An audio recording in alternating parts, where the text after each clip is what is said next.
Hi, guys. How are you? Hello, people. I am live. It's been a while. Hello, guys. I hope anyone there. Hello. I came at 2 minutes early so that I can let you know if I am here. I'm going to notify some people here so that they can come on. One person. Thank you, thank you, thank you. Hello there. I'm going to acknowledge people here in a little bit. Hi, guys. Gonna call some people here so that we can be many. 5 people. Thank you for joining me. Thank you, thank you, thank you. Call people, guys. I know I haven't been live for the last, I think, 3 or 4 days, and I'm gonna tell you why I haven't been here. And I'm gonna tell you more. Come on, people. Call your friends. Tell them that we are live. We are live on Charities Bubble USA, your #1 channel. I am here. Guys, thank you for joining. I am here. I am here. That's a slight technicality there. And guys, I need to know if you guys can hear me, if you can see me clearly.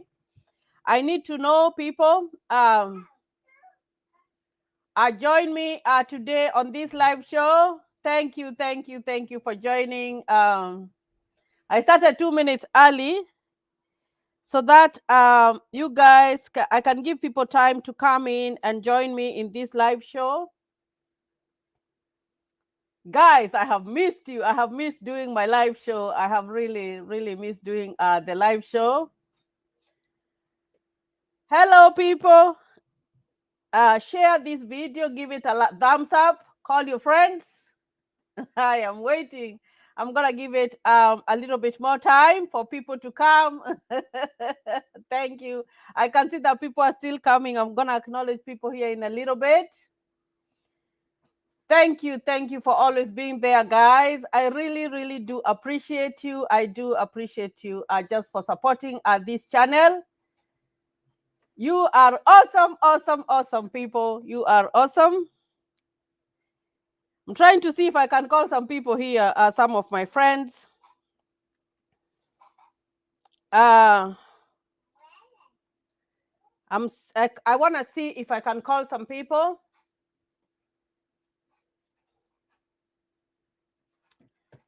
Yes, I can see that people are coming on. We have 2 more minutes. We have 2 more minutes, guys.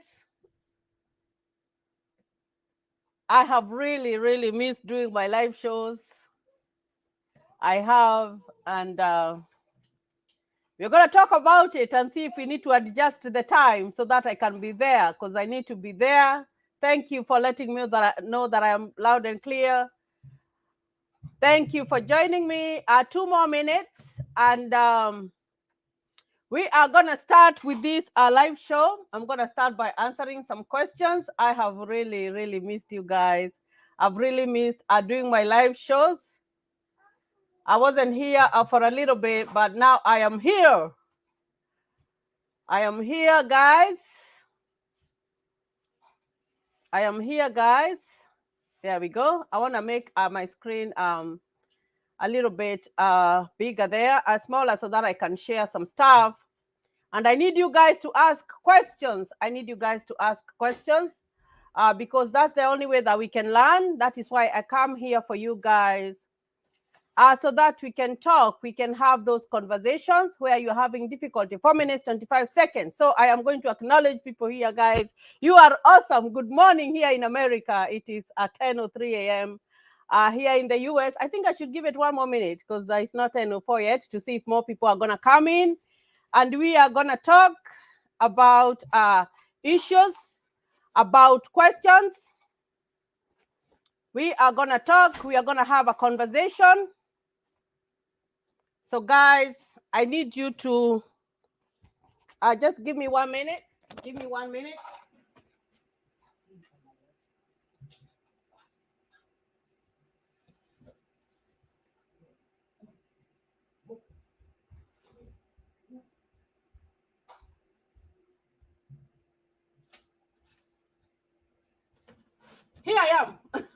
people. Sometimes I get interrupted. So guys, I'm here. Today is 23rd of October. I hope that you guys have done the necessary. So let me acknowledge some people here. Brian Kiprotich, thank you for joining me there. Good morning. How are you? Emily Wanjiro. Hi, Charity. Thank you for joining me, Emily. Phyllis Mwagi. Hello, Charity. Thank you there, Phyllis, for joining. Paul Ambala, thank you for joining me this morning. It is morning here in the US. I don't know what time it is. Whatever you are, tell me the time. I want to know the time because today we are going to talk about time change. Hi, Charity, watching you from Qatar. Budayas Yasriregu. I hope that I have pronounced your name nicely. Emily Wanjiro, thank you. We can hear and see you loud and clear. Yeah, thank you for letting me know that. My friend here, Emerge Kenya TV, thank you. Hello, Charity. Good to see you. Good to see you too, Emerge Kenya TV. I really appreciate you guys. Maureen Wangeshi, hello, Charity. Thank you for joining me. Jacinta Reality Nimefika, thank you. Thank you for joining me. I can see that 9 people are on. I need you to notify people that I am live today. Today is Saturday, the 23rd of October, 2021. We are doing the countdown. I hope you have filled out your DV lottery. Paul Mwangi, hello, Babu Nimefika. Thank you there, Paul. Simple ways, thank you. There's a question there that I'm going to answer here in a little bit. Emily Wanjiro, you missed me. I really missed you guys. Like, I was like, oh my goodness, I need to go live and talk to my people there. Emily Wanjiro, it's 6:05 p.m. Wherever you are. Now, here it is 10:06 a.m. in the morning. It's still morning time. So I am trying to get up, to wake myself up to do this live show. Now, the first thing that I want to talk about, and I have written there on the screen, is that on the screen is that I am going to change my live shows. I'm going to change time. We normally meet at 10 a.m. I want to push it all the way up to 11:45 a.m. in my time here. So if, like, for example, you are right now is 6, you will have to wait until 7:45. I know that that sometimes people have to wait for the news, and then after the news, that is when I will be coming in, because most people have requested me to change the time, because sometimes when I am live, it is the rush hour, they are going home, they're trying to do dinner, they're trying to do all that stuff, and just to accommodate everybody in this show, because I want to make sure that everybody is able to attend and to hear what I'm talking about here. I am going to change time to 11:45 a.m. in the morning. That is US time. So right now, if it's 10:07, wherever you are, you will just count. It's going to be 11:45 a.m. So that will be like a 8:45. So that's where I'll be coming in, and then we'll be doing the live shows, because I want to meet some of you, and the ones that I have not met, I need to meet you guys. So I have seen overwhelming support, guys. I really do appreciate your support. I really do appreciate when you watch the videos. I hope you have been watching them so that you can learn more.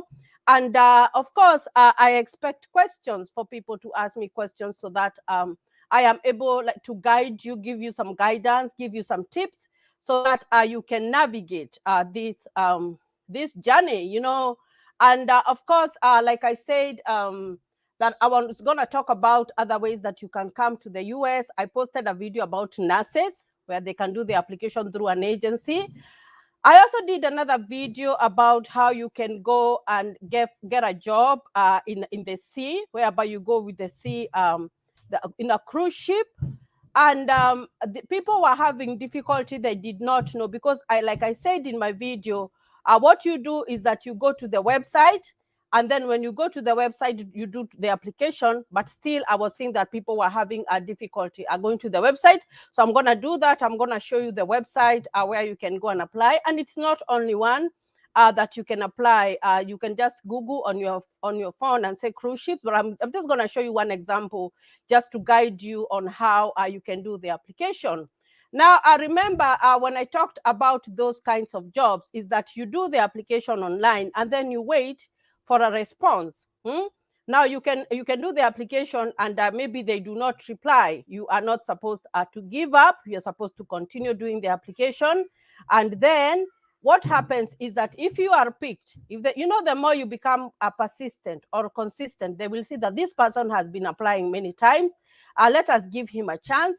So you find that that one is a little bit different, because if you are picked for such a job, normally what happens is that they will send information to your local immigration office, and then because they will send you an email, a notification letter. So what you'll need to do is to fill out a DS-160, and then of course you will have to go with the notification letter for that company that wants to hire you, and then you have to have proof of the work that you are gonna go and do there in the cruise ship. I said that you can be a chef, you can be a plumber, you can be a makeup artist, like all those jobs, they are there, but you have to wait until you get the application first. So because there were some people who were like, what if I apply and I am not called? Guys, it is called persistence and consistency. The more you apply, the more they will see that this person has been applying. Maybe you have applied 3 to 4 times, and that's how people get chances when they do this kind of international applications. Now, Grace Wairimu, hello, tune in kama kawaida. Thank you. I really missed you guys. I did. Christine Como, Bubble of Happiness, good morning. Good morning there. It's 10 a.m. here in the morning, and like I said, we are going to change the time. So I will be coming live at 11:45 my time. So if it is 6 a.m., you will count your time, and then I'm gonna that's when I will be coming. Now Jerry Lucia, hi Charity, hodi, thank you. Janet Mandu, hello Charity, thanks for the beautiful work you're doing. You are such an inspiration. Yeah, it just makes me happy to know that I am inspiring someone out there, because like I said, when you have information, you know where to go. When you have information, maybe you have a son or a daughter, and you would want them to pursue something, and you have had this information. So guys, I really appreciate you guys.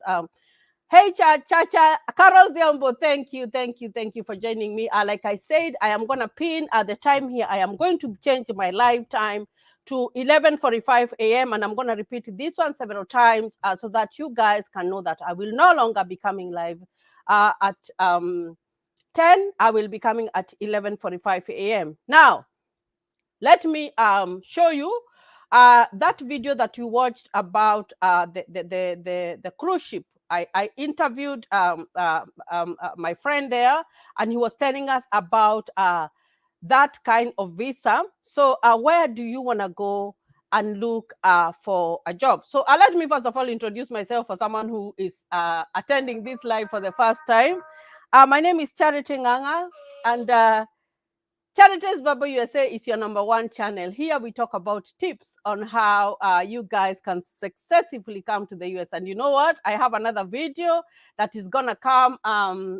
It's gonna be live today at 4 p.m. my time, and it's gonna talk about other ways that you can come to the US. So you go check it out, and then you see, because we wanna grow, we wanna have some options, because like I said, when you fill out the DV, it doesn't mean that you are going to win.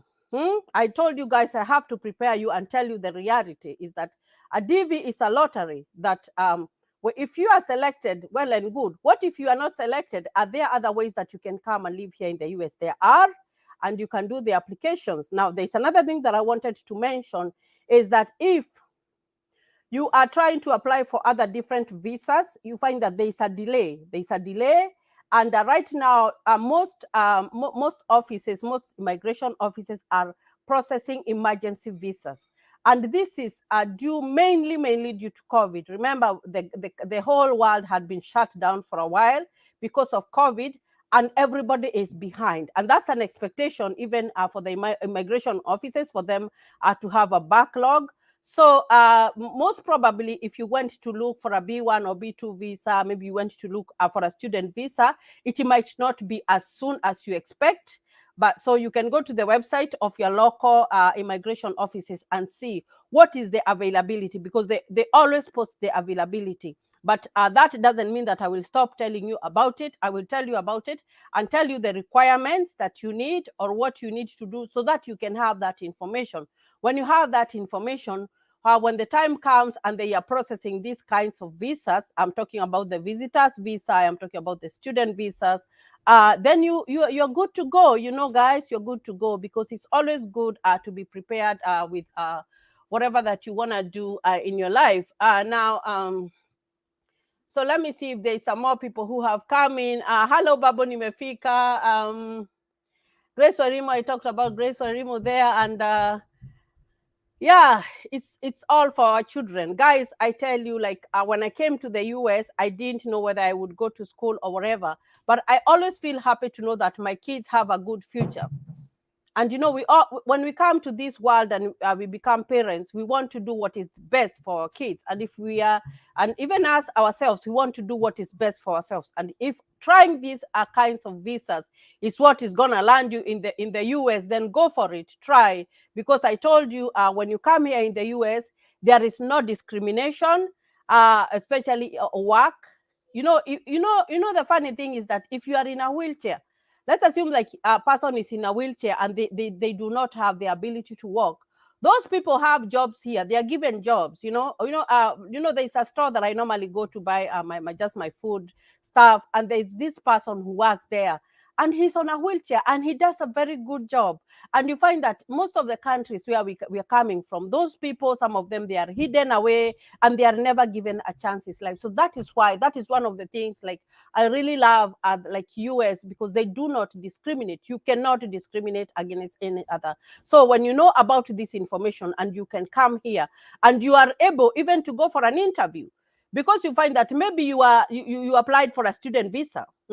And when you applied for a student visa, you have gotten your I-20, you have filled out your DS-260. How are you filling those forms? Because you have to make sure that those forms are filled correctly.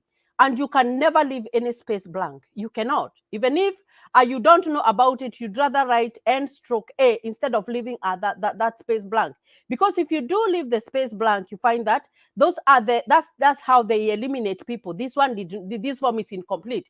Because if you leave it blank, it says that it's incomplete. Those tips for you to be successful, even to go to the American embassy and just succeed. Because some of it, maybe you have done very good work, you filled out your form very nicely, but maybe they asked you for documentation. What supporting documentation do you need to have? If you are looking for a job, of course you have to show them, I am certified in maybe folding towels. Like if you got a cruise ship job, right? And you are going there as someone who is doing activities of daily living, just housekeeping. You have to be able to show them that you have gone to do a course doing with housekeeping, whereby maybe you know how to clean up a room, you know how to make a bed, you know how to fold towels. Those things might look like they are just simple things, but those things are people go to school for, and you have to be able, you cannot assume that the job that I am looking for, I am just going to be folding towels or picking up trash, that I don't need certification. Now here in the US, like I always tell you, it's always about paperwork. It's always about paperwork. You must be able to produce the right documentation, because that is what supports what you want to go and ask in the American embassy. So most of us just fail because of little details. It's not because we didn't do the right thing. Even presentation, I have talked so much about presentations.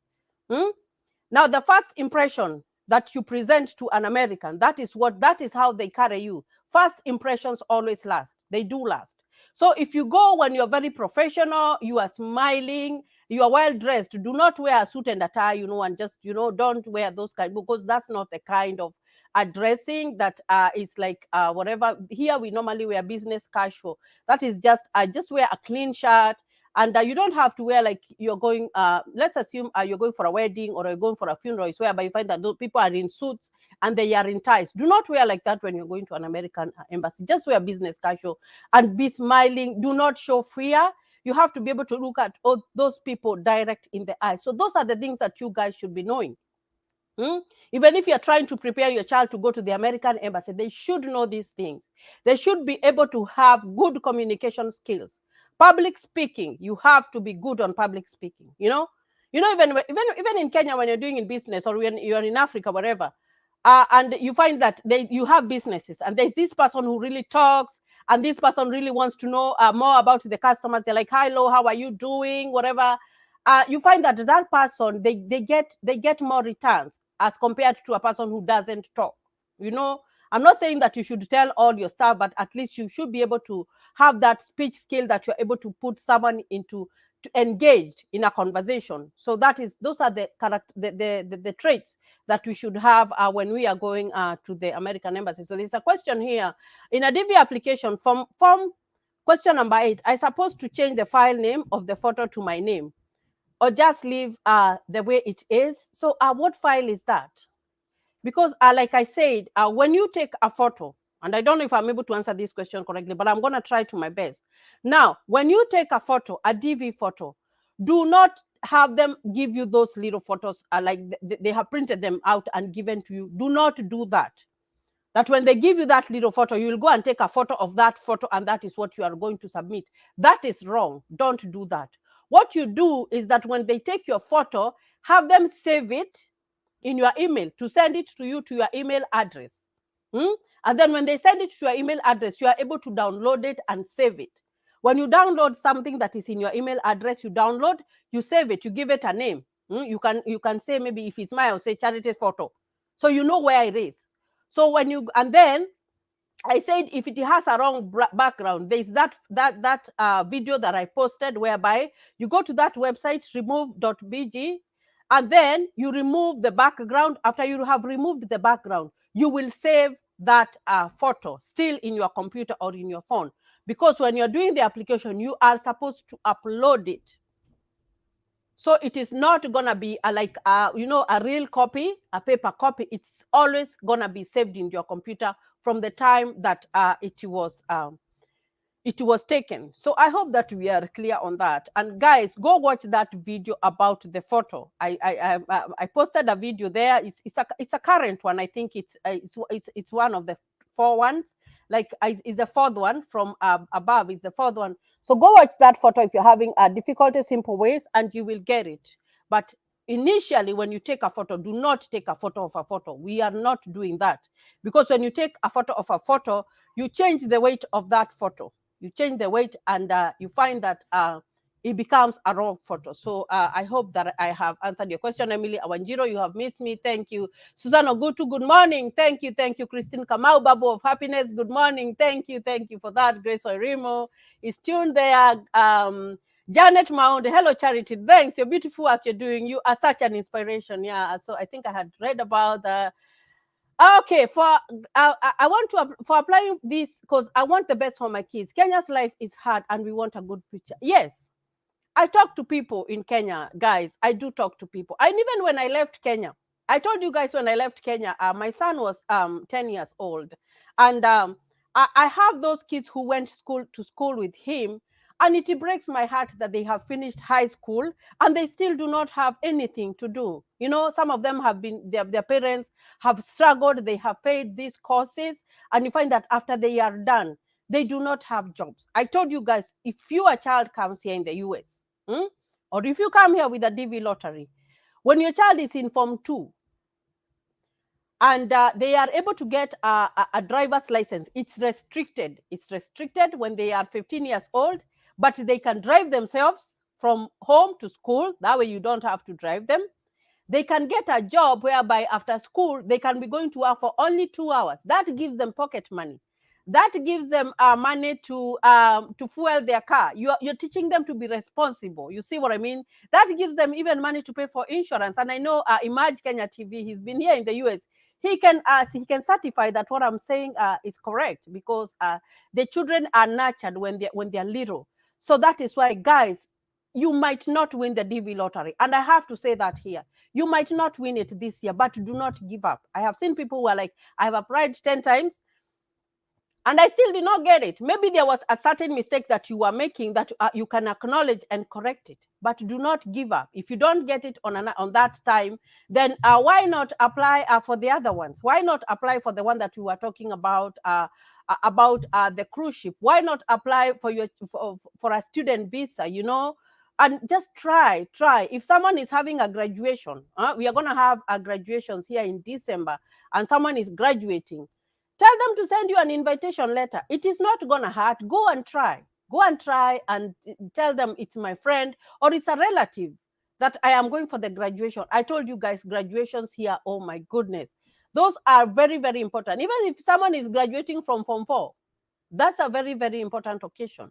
And you find that some people are able to come here. I can count people who have come here because they were invited because of a graduation.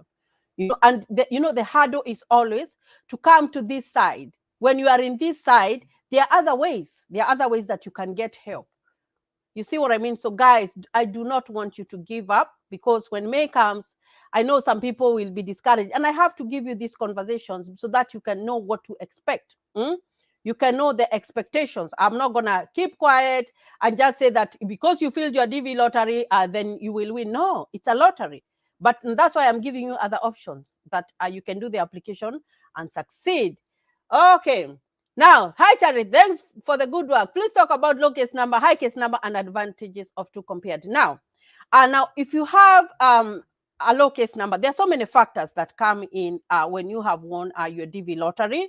Normally, what happens is that they select people according to the numbers. Let's assume, and I'm going to give very easy numbers here. I'm not going to go to like the very, very big numbers. Let's say that your number is 10,000, right? And another person's number is 20,000. If that person's number is 10,000, depending on the region and depending on the green card visas that they are going to allocate, if your number is lower, you find that the chances of you being called for an interview are very high than a person who is in the 20,000s, because it goes with ranks. But you can see, like I told you, it's 7% on every region. We have 6 regions that they give at the DVs. Maybe that region, the 7%, the people who did the application were not very many.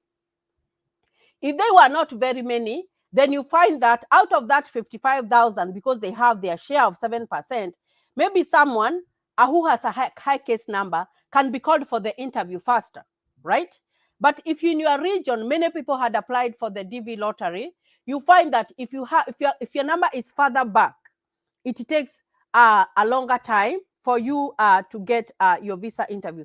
And of course, when you have won your DV lottery, they will tell you to process your DS-260. After you have processed your DS-260, maybe they will want some more information, and they can email you and tell you, we want this information so that you want to clarify this thing. But for you to be called for the interview, it depends on when your visa is available. And that is why the number comes in. What rank are you? What rank is your number? And I gave you a good example of ourselves. Now, when we won our DV lottery, we found out that we had won in May. Then we filled out our DS-260. I think we filled it out in June, because we had a lot of difficulty not knowing like how to go about it. But finally we made it, and we were able to fill out the DS-260. When we sent it in June, we waited. Actually, we weren't even thinking about it, because if something you really don't know so much about it, you don't put a thought on it. But we got our letter to go for the interview. We had to wait June. We posted our stuff in June. So July, August, September, October, November, December, January. End of January is when we got an email to go for the visa interview. That is 7 months, guys. That is 7 months. And then after that, so our visa interview, our notification was in January, and our visa interview was in March. So it depends. And like I said, let's assume that you won the DV 2022. If you want that, the processes and the notification letters have started this time in October, because I told you that the years end, and they always process a year behind. Like you guys, when you apply this one, it's going to be 2023, DV 2023, because people will start getting the visa notifications to go for the interviews on October 2023. And the people who won the last green card are going to start getting their notifications they have started getting their notifications this October. So that is what you should put into factor. And it is a long process. When you do the green card, it's a very long process. So you cannot be in a hurry.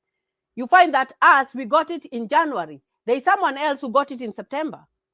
It depends on the case number. It does. But if you are DV 2022, and I want to make this clear, and you wait the whole of this year, they do not call you for the interview. You don't get the interview, and it is September until the time from that May that you won. You have finished that year. You have finished October and you have gone all the way a whole year to September. That means that you might not get it, because I said the people who apply for the DV lottery are always more than 55,000. They always allocate 55,000. That is where like faith and just prayer comes in, because you want to make sure that you are selected. And of course, they eliminate people if you fill out your stuff wrongly, if you leave blank spaces, if you do not give the right information, if you add people.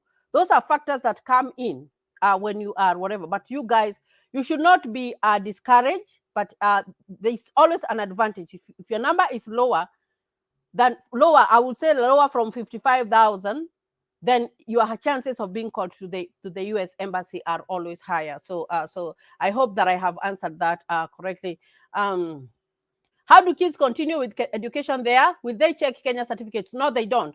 I told you guys, Joyce, when we were coming in, 20 people are watching me. Thank you for joining me. When we won our DV, I was so stressed. We had to go to our kids' schools and ask for letters, and ask for grades and whatever. But when we came to the US schools, guys, they didn't ask us for anything. My kids were still in primary school. They did not ask us for anything. But those are kids. They don't care, they just don't give a damn. They won't ask you for anything.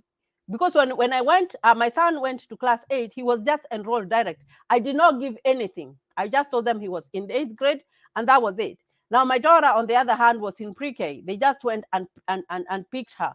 They didn't ask me for any documentation. So they didn't ask me for anything. But if a child has gone to high school, if they have gone to high school and they are going, especially if you filled out for someone who is 18 and below 21, you find that those kids, if they have a Form 4 certificate, when they are going to college, they will have to submit that transcript to be evaluated so that they can know where to place them in college. It's a little bit different. But when the kids are in primary school, we were not asked anything, because you just go and enroll your child. And if your child is in class 3, you just go and tell them it's class, they are in class 3.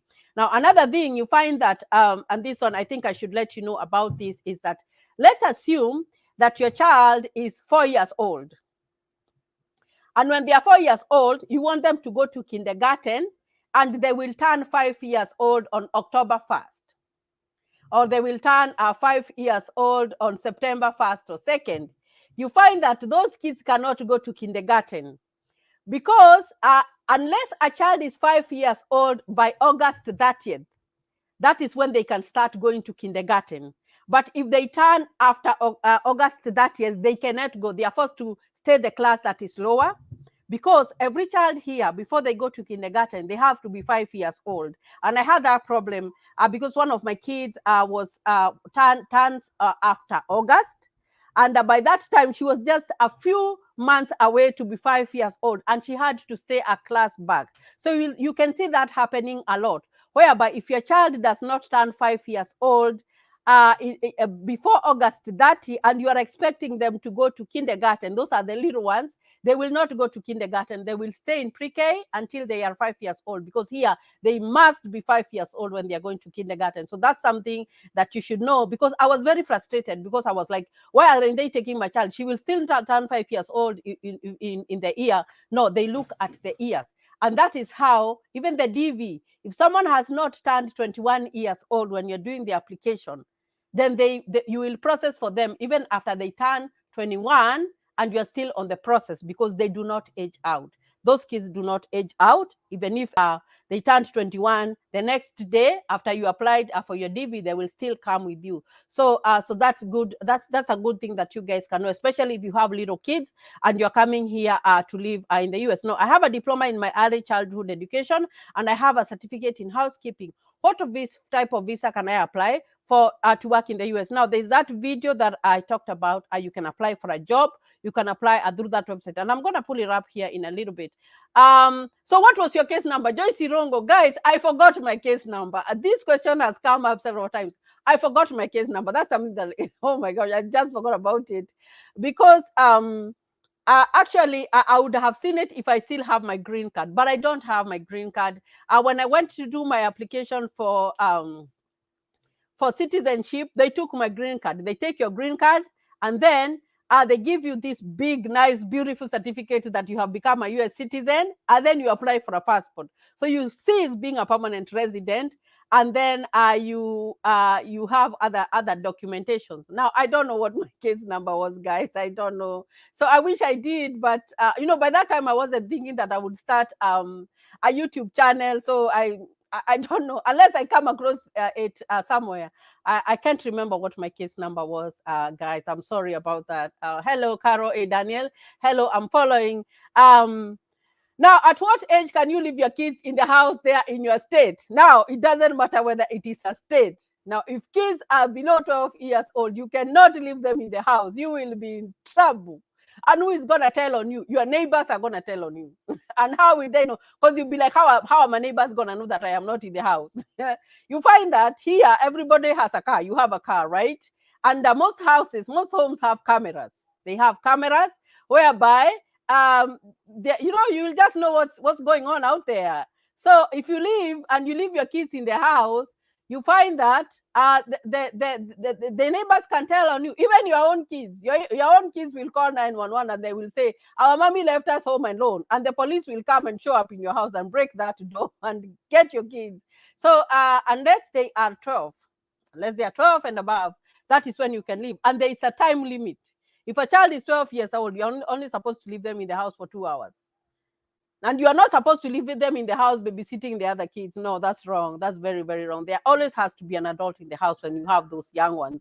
So and even in wherever that you are, even if you're not in the US, it's not safe to leave your kids home alone. It's dangerous because there is fire. I've seen even on social media some people who just left their kids went to the shop, and they found that their whole house was fire. Because these kids are, I don't know what I can say. I don't know what goes through the mind of a child when they are left by themselves, because they tend to do stuff that is dangerous. So you cannot. Another thing, when you are driving your car, you cannot leave your kids in the car. Let's assume you parked your car and you want to enter to the store and buy something. You cannot leave them in the car. Because if you leave them in the car and a passerby sees them that they are in the car, that's dangerous. Even if you are leaving your car running, what if someone came and saw that the car was running and they got in and they kidnapped your children? What if you left your kids in the car and you turned it off and it's summertime? It only takes less than 3 minutes for that child to be dead, because the heat here becomes very high. We go even up to over 100 degrees Fahrenheit. So you find that that's very hot. You cannot leave your kids in the car alone, and you cannot leave them in the house alone. So that one, and that's why you find that when you come here, you have to look for an arrangement. If you are married, you have to work separate different shifts, whereby one person will work at night, the other one will work during the day, so that there is always someone at home. And if you are not married, you can say, what about the single people? You have to look for a daycare. And of course, if you come here with DV, you find that there are ways that you can get help. But still, when you are a permanent resident, I would not advise you to go be looking for that government help, because you still have not become a US citizen. Because they want to see that you are reliable. Like us, when we came here, we didn't go to look for any help from anybody. That help is there, yes, but we didn't go to look for help. Because if it goes in your system that maybe you have been getting all this help from the government and you're very new, so that could pose a question like, is this person very reliable? Are they able to support themselves? So it's very important for you to know that kids, it's different. And here you don't have your aunt or your uncle or your grandmother to leave the kids with. So you have to make very, very, very, very special arrangements when you come here about your children, because you do not want to lose your children. You do not want to be taken to court because you left your kids home alone. You cannot risk that. So kids is very, very important. Hi, Charity, thanks for the great job you're doing. My question is, when filling the DV lottery form, What do I feel in terms of city of birth? I was born in Kajiado, which is not a city and not close. Now, Mary Wamboi, I don't know what is written on your passport, but I would go with what is written in my passport.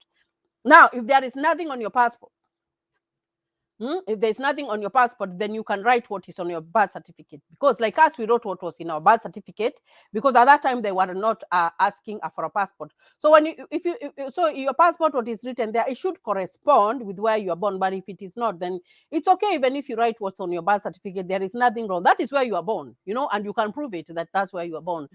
So you don't worry so much about that. If it is not on your passport, then you can write that. So Abubakar Fula, hi Charity, thank you for joining. I'm doing fine. Abubakar, Isaac Langat following. Thank you for joining me, guys. Now I'm gonna share my screen here, and I hope that I will do this right, because sometimes I have difficulty, but I hope that I am able to share this screen with you guys, so that I can show you if you wanna go apply for a job, where do you go? Where do you go? So I hope that you can see my screen. I need someone to type there and tell me that they can see me, because I want to do this right. I want to show you this right in a minute. I want to make sure that you guys are seeing. So type there and tell me if you can see. 27 people are watching me. This is Charities Babo USA. Are you on the #1 channel? I say that I will change my time of coming live. I will be coming live at 11:45 a.m. my time. That's when I will be coming live. So guys, I need you to, this time that you are watching me, wherever that you are, know that I will be coming. I normally come in at 10, so I will be coming in at 11:45. So I am trying to share a screen here, and I need someone to tell me if they can see the slide. Yeah, Isaac Langat, thank you. You're telling me there that you can see the slide. So I am going to go to that website.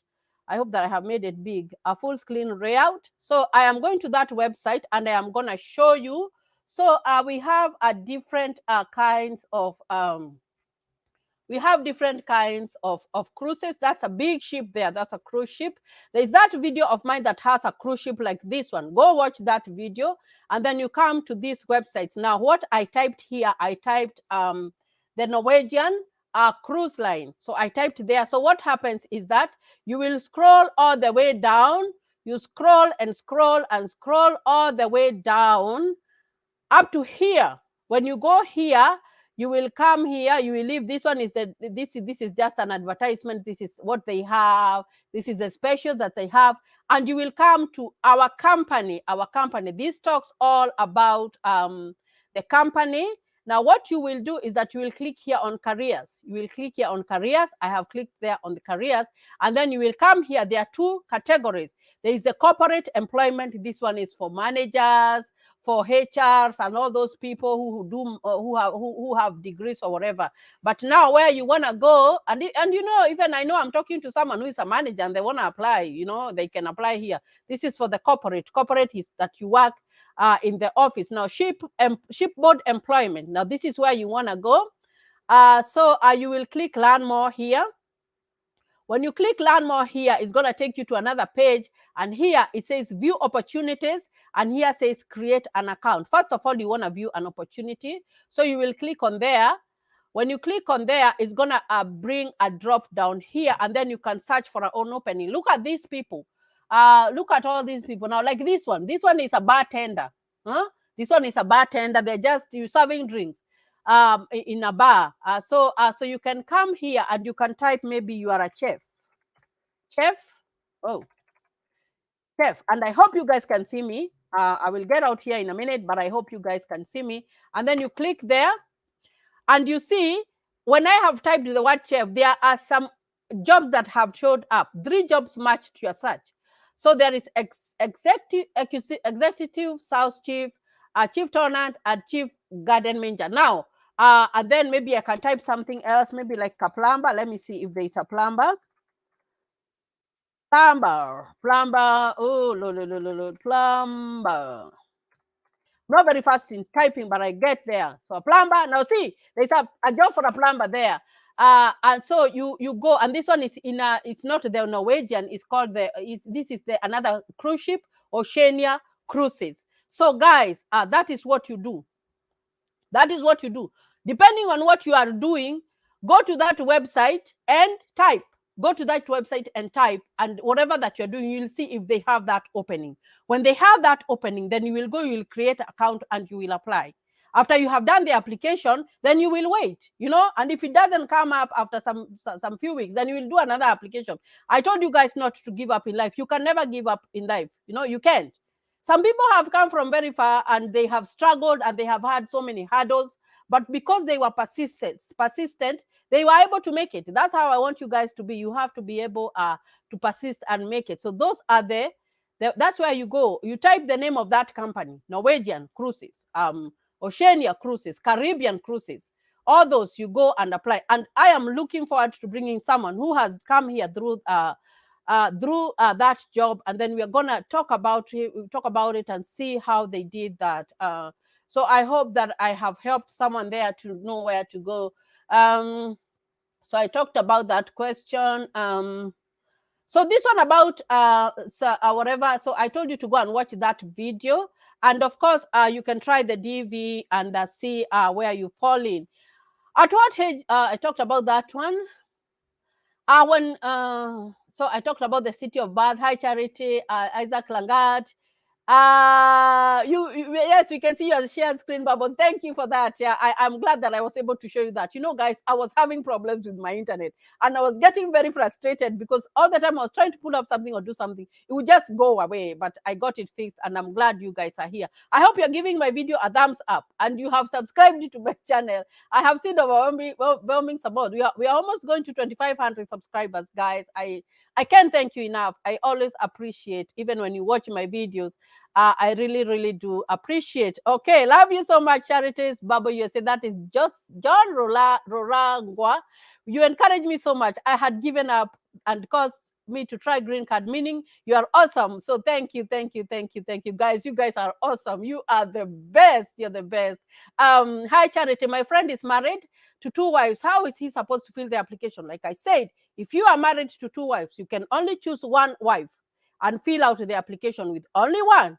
I don't know the criteria that you're gonna use to choose in between the 2, but you can only apply with 1 wife. I told you guys that US, they only recognize a husband and a wife marriage, 2 people. Of course, they have other kind of marriages that they recognize that I'm not gonna talk about here. But guys, you have 2 wives, fill out with 1 wife as the main applicant, but then your wives, they can fill separate applications as main applicants and put the husband, claim has the husband 2 times. So here the husband has an advantage because this wife can claim the husband and the other wife can claim the same husband. But if you have 2 wives, 5 wives, whatever, select only one. Only one is the one that you can put in there in the DV, because in America you can only have 1 wife and that's it. If you want to have another wife, then you do a divorce and then you marry the other one. There is nothing about, this thing that was legalized, that men have to have many wives. And you're finding someone going ahead and having like 4 wives and they cannot take care of them. So I'm like, what's the point? What's the point of bringing trouble in your life? Because if you're not able to handle all these women, you're bringing trouble in your life. But it's okay. If you have 2 wives, it's fine. It's fine. You're free to do the application, but just put 1 wife there. So thank you for that. So Lawrence Mopeli. Hey, Charity, thank you for this information. Watching you from South Africa. Thank you for that. Edith Nyaga, this is my friend. Actually, I should bring Edith. I should interview Edith because she's a nurse and she can tell us how did she do her nursing and how was she able even to bring up. Oh my gosh.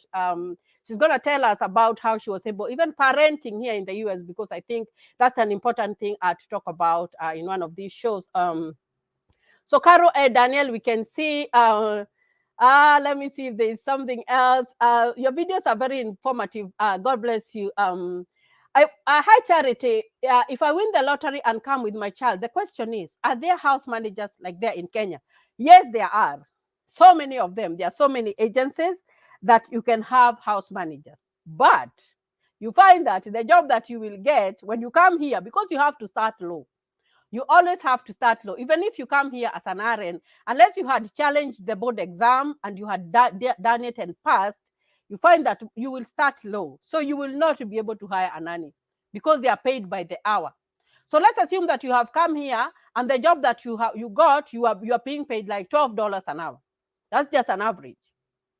And then the nanny that you're going to hire, maybe an hour they charge $18. So you find that you will not be able to do that. You will not be able to do that, to do that, whatever, to hire a nanny. I would go for a daycare.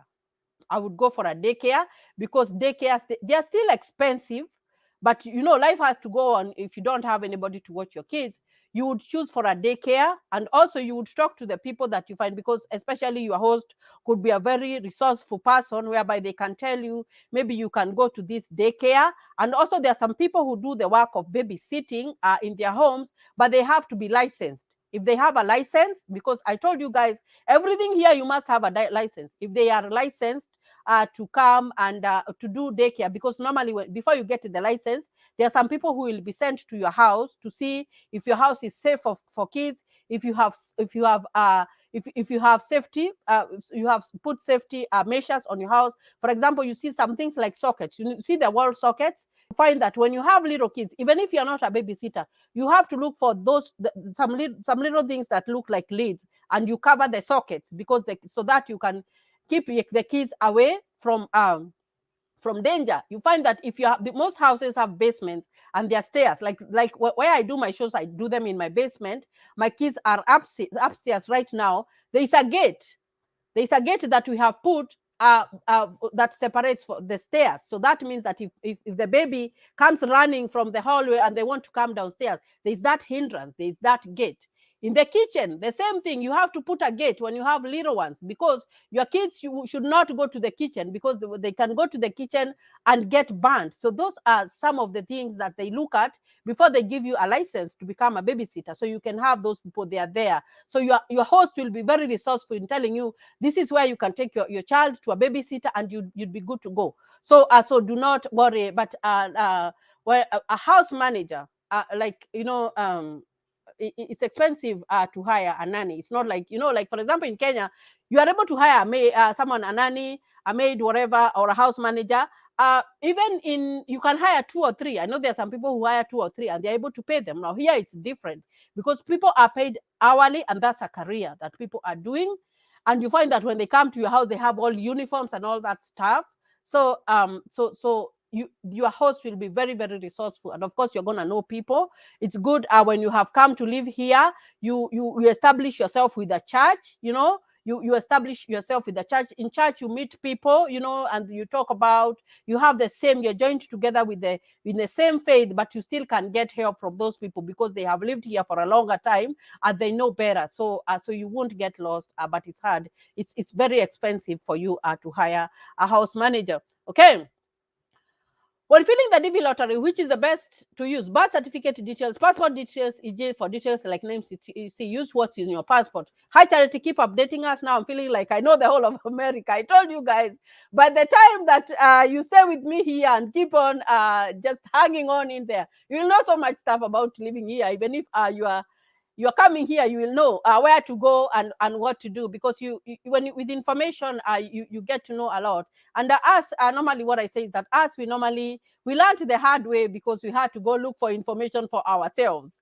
And you have also to be very, very, very courageous. I know, and I was talking to the people in my WhatsApp group, and some of them tell me, I am a silent follower, whatever, and they don't talk.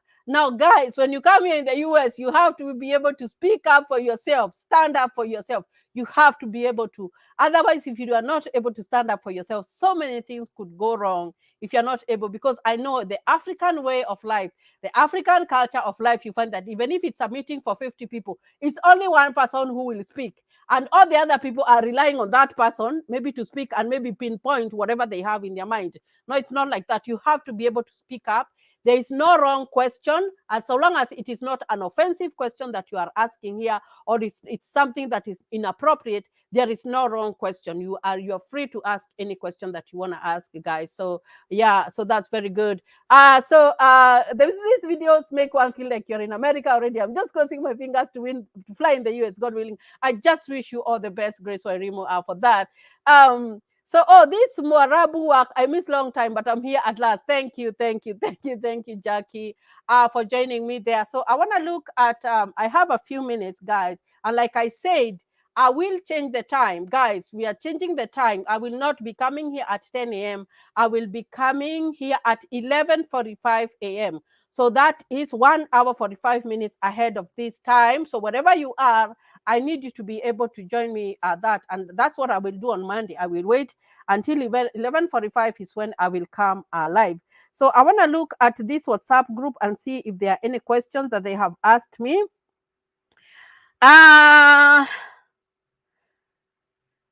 Okay, now there's this one who is asking me, hi Charity, I have a question. I finished but I didn't add any. I live in Uganda and have been working in cleaning shops, and now I'm in Saudi as a housekeeper, but I have hopes of coming to the US. Where can I get job like a nanny, a factory, hotel, and like others? Now guys, if you come here with a DV, the first day, even when your host is taking you around the street, you will find so many places that they need help. They need help. They have like the supermarkets. Let me call them supermarkets. When you come here, you will call them the store. It's called the store. I'm going to the store. So the store is where you go to get stuff. And you'll go petrol stations, fast food restaurants, hospitals, nursing homes. Like there are jobs everywhere. You just need to have the right documentation to do the application. So guys, do not worry about a job. As long as you're here in the US and you have the right paperwork, I always insist on the right paperwork, because there are some visas that you are not supposed to work. There are some that you are not supposed to work. If you come here as a visitor, you are not supposed to work. But when you are here as a visitor, you can decide and go around looking for colleges, and maybe you get an admission to a college. What you're supposed to do is go to your immigration office and change. You change that visa from B1, B2 to a student visa. But if you come here as a visitor, guys, do not come here and go get hired and work. And of course, the employers, most of them are not going to hire you, because they are required to hire people who have the right documentation. They have a website whereby they do e-verify. They verify people whether they are authorized. And even when you're filling out your questionnaire, when you're applying for a job, they will ask you, are you authorized to work in the US? Are you authorized? So if you work, let's assume you came here and work. You got someone to hire you, and your name was in the system, because when your name gets in the system, it is in the system. It doesn't come out. And that's why I tell you guys, in America, it's different. It's very, very different. If your name is on the system, there is no way that name is going to get out of there. And the consular, let's assume that you won a green card and you had come here with a visitor's visa and you worked, even if you work for a month, and you win your green card, and they see in their system that you had worked and you are paid. And because when you're working, you are required to pay taxes. And that's one thing that you have to know. When you come here as a permanent resident, you must be able to pay your taxes, and your taxes come from your money. So that means if you work, then you did not go through the right channel, then they will deny you the visa. They will deny you the visa. So there are avenues, and that is why you should be able to know, if I go there and maybe I change my mind, I want to go to school, then what can you do? But you cannot go to say that in the American embassy. If you are a visitor, you're coming here as a visitor, come as a visitor. Tell them, I am going to this address. That is where I am going. And when you go even to the port of entry, the officer who is gonna let you into the US, if you said in the American embassy that you are going for a graduation, that is what you will say. You will not change your mind. And if let's assume, and I'm going to give you an example of myself, like I am a US citizen right now, and I can decide to file for my sibling, or I can my brother or sister, or I can file even for my parent. If they are coming, like I told you, I had to invite my mother to come here, and she came with a B1 and B2 visa. She still has to prove that she has ties back there, that she will go back. Because if you're going, especially when you're going for a visitor's visa, you're going for a student visa, you're going for a work visa, the consular has that in mind, that you can go to the US and never come back. So you have to prove beyond reasonable doubt that you have ties back at home that will make you go back.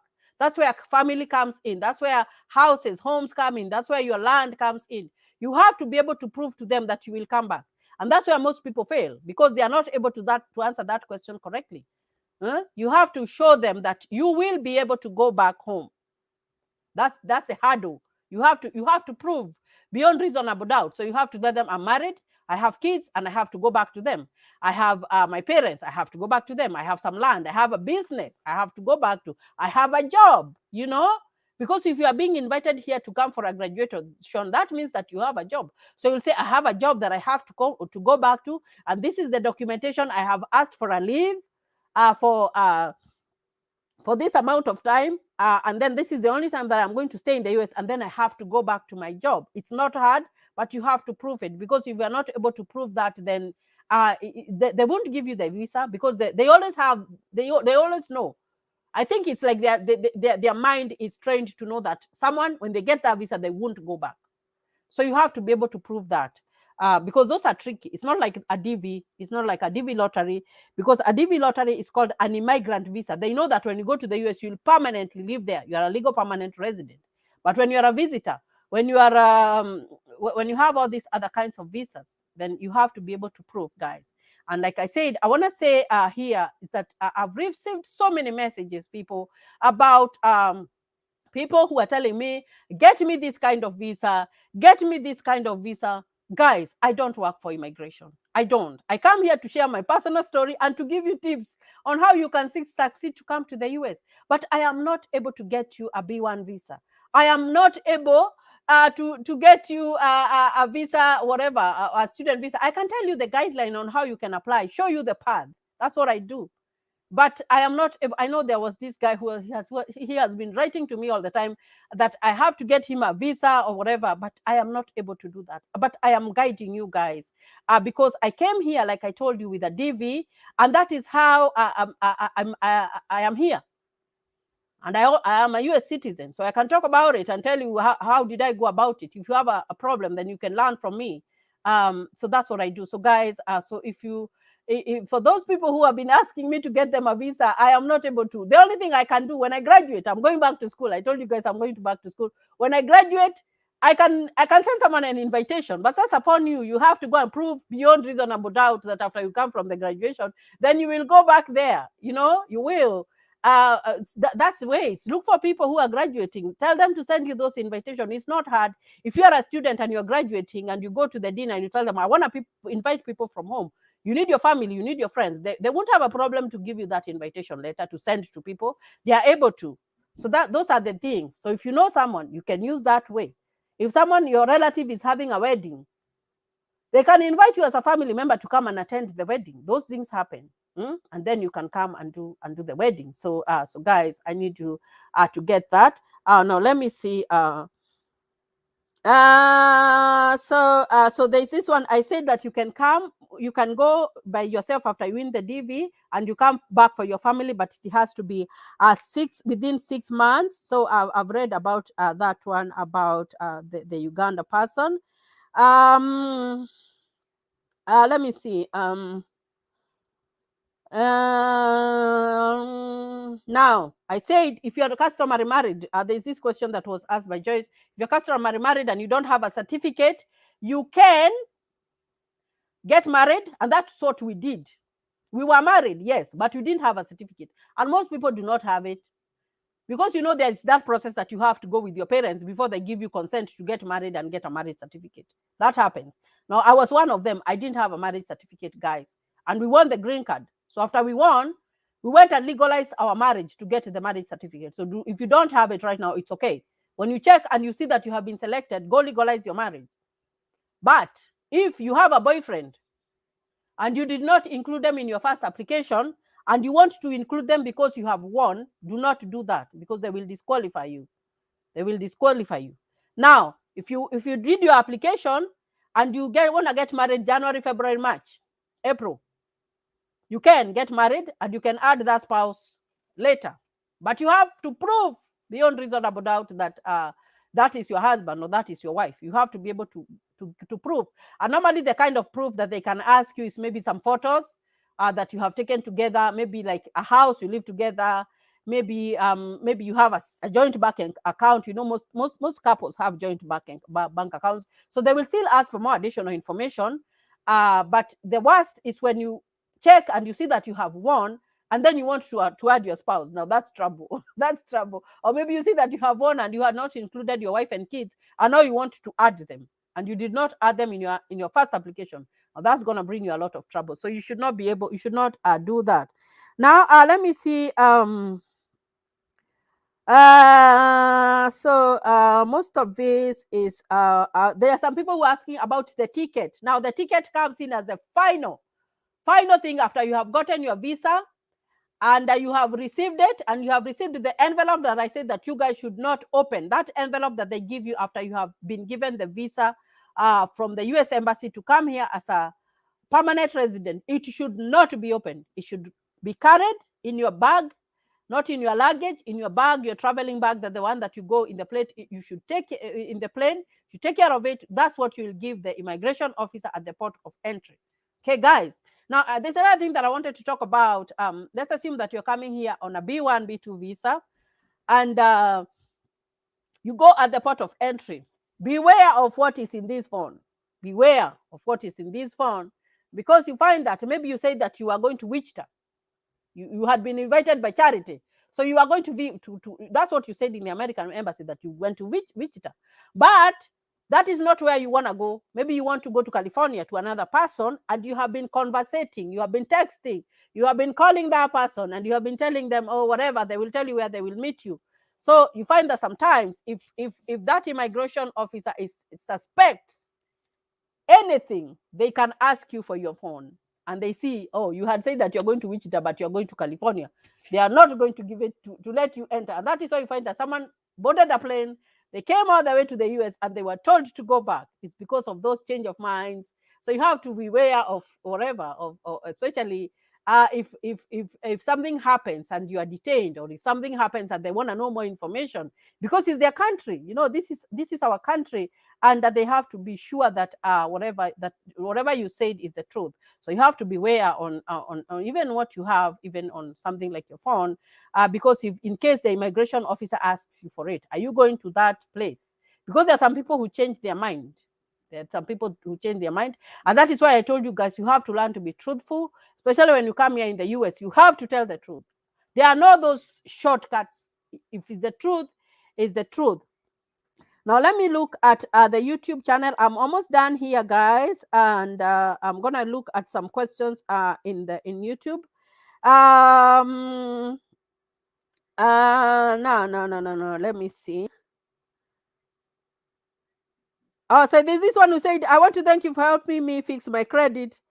And I never have thought that I would have such great credit. I would recommend him and his whatever. So I talked to this. There's this one I talked about how you can manage your money. What you should know, you have to be able to manage your money very wisely, because it goes with your credit, and you don't come here and get all that money, free money, worth of credit cards, and then you are unable to pay. You don't want your credit to be bad, because if your credit is bad and you want to go and buy a house, then you won't be able to buy a house. And if you are able to buy a house, then you will get very high interest when you want to buy property. So let's see. So there's this one. Like I said, I'm not able to bring anyone here. So let's see. Oh, what is this?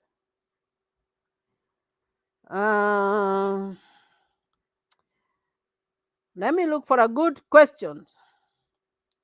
So can an 8-year-old work and at the same time school? Yes, an 8-year-old work and school. I said when you're 15, 16, you can get a job.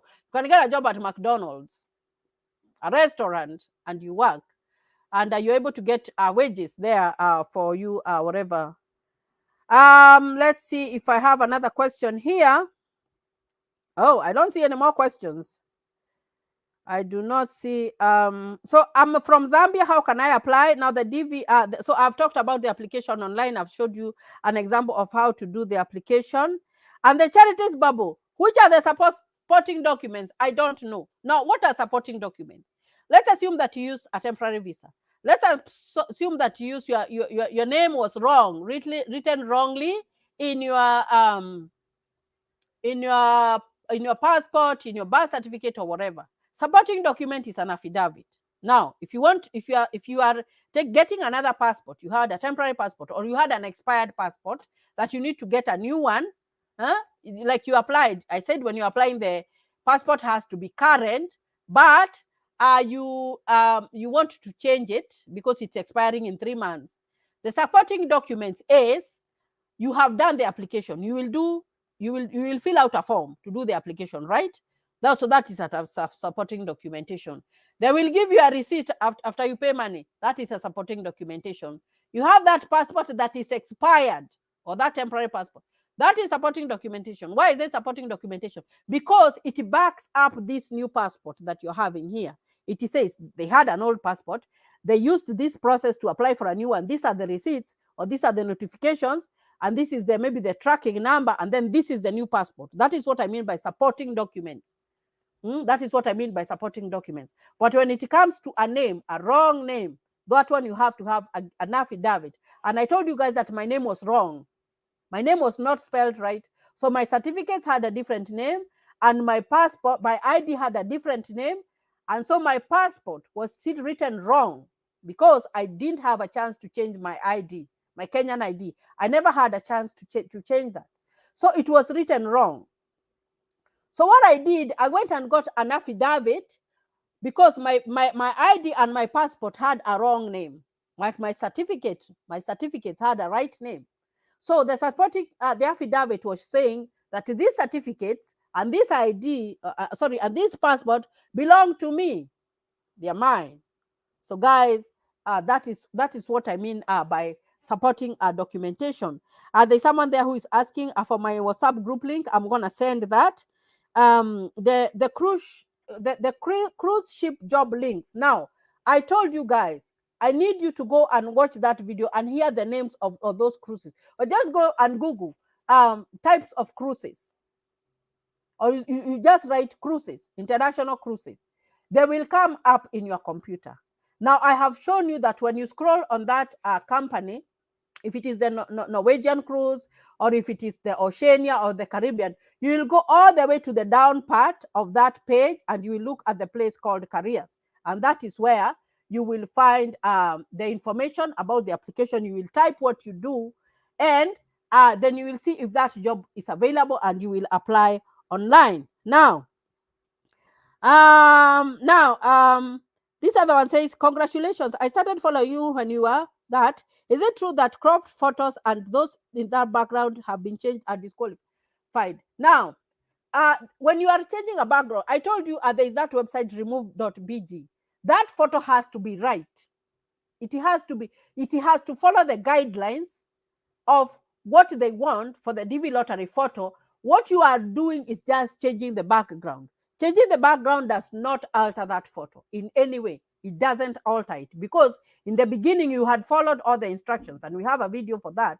And after you had followed the instructions, then now what you're doing is to just remove the background. And of course, you will, there's another website that green card photo, whereby you go and you put your picture there, and then you see if it fits in a little card, and then it's going to tell you that that photo is correct. So make sure it is not a shortcut to remove the background. The photo was correct, but you want to have a white background on the photo. So that's important for you guys to know. Let me see if there's something else here that I can ask. So the cleaners, I talked about the cruise jobs. You can do that. What age are children considered grown-ups? That will be my last one. The children are considered grown-ups when they're 18 years old. But they do not age out until they're 21. So you find that those cruise jobs that I was talking about, you have to be 21 to apply. 18, yes, you're legally an adult, but you're still a child. You still need more care from your parents. And that is why even when you're applying for your DV, if your child is below 21 years old, you can apply for them.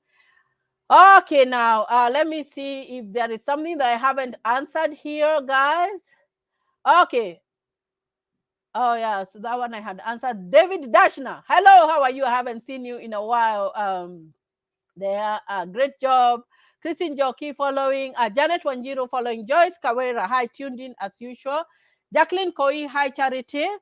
I talked about that one. I talked about leaving the kids at home. So I talked about the city of birth. I talked about that. Thank you for the information. Watching you from South Africa. African history with Anafi Kenya. If you don't have high school level, you must prove 2-year minimum experience. You must be able to prove that you went to school. Do you need much of pocket money, or like how much? Now, at least have like $1,000 or $2,000. Have $1,000 or $2,000. It's good. Don't come empty-handed. Do not come empty-handed, Grace, because if you come empty-handed, and especially when you have kids, you will want to buy something for them.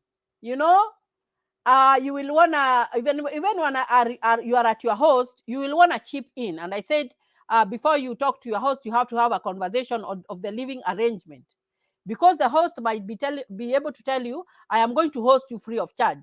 Or they might be able to tell you, I am going to host you for the first 2 weeks, and when you get a job and you are paid, we are going to share bills. You have to be able to know that. So it's good to come $1,000, $2,000. Like us, we had $1,000. That is 100,000 Kenya shillings. It is not much, but it's okay to have that $1,000 because you are able even to buy yourself milk. If you want to buy milk, extra milk, especially if you have kids. If you want to chip in and just buy the little tiny things that you can chip in, because especially if you come as a family, you find that that's an additional burden that you're giving to your host. But if your host is okay with it, and they have given you such a frame time whereby they can help you out until you are on your feet, it's okay. But now, like us, we only had $1,000. That's where that's what we had, and we didn't have a problem, because when you come here with a DV, you get a job immediately, so you don't have to worry like where will I get job or whatever. No, you do not have to worry about. So I have a question about bags. Do you carry clothes? Ama, you went shopping there. Now, guys, please do not carry so many clothes. We had 7 bags, 7 suitcases, big ones. Like when we went when we reached Wichita, we had to carry that like little big trolley just to put our bags. And I remember we had gone to whatever, to Gekomba. We bought all these sweaters, heavy ones, and all that stuff.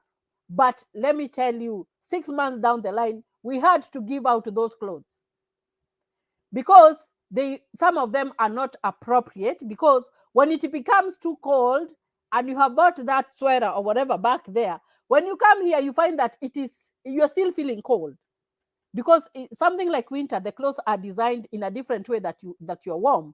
In summer, clothes are different. You see what I mean? So you find that we actually had to give out all those clothes. So what I would advise, just carry a little bit, maybe 2-3 clothes. For the kids, you can carry 5 forever. You can, if you have, let's assume you have 2 kids, two small kids, carry clothes that you can change for a week, and carry for the kids. Of course, you'll carry a little bit more for the kids, but do not carry 7 bags like us. We carried 7 bags.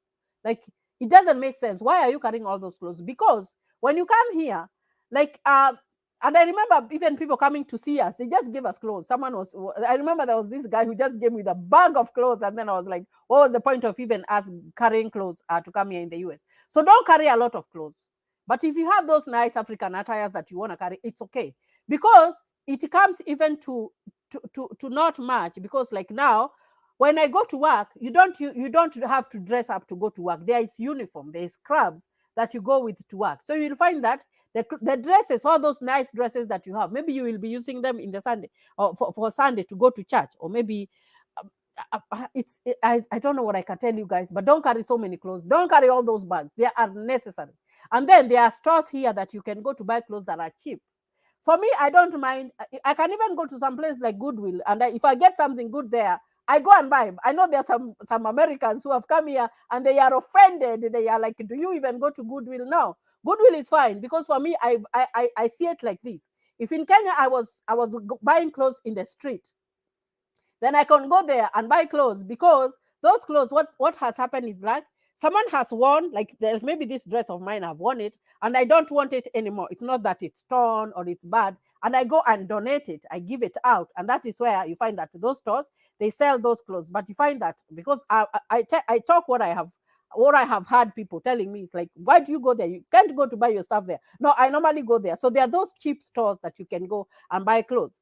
On another thing, there is clothes on sale. Like now we are going to the winter time. We are going to winter. The summer clothes that are in the stores, they are on sale. That means they are being sold at a very cheap price, whereby you can afford. So normally what I do is that I go when the season is ending, I buy stuff for next year.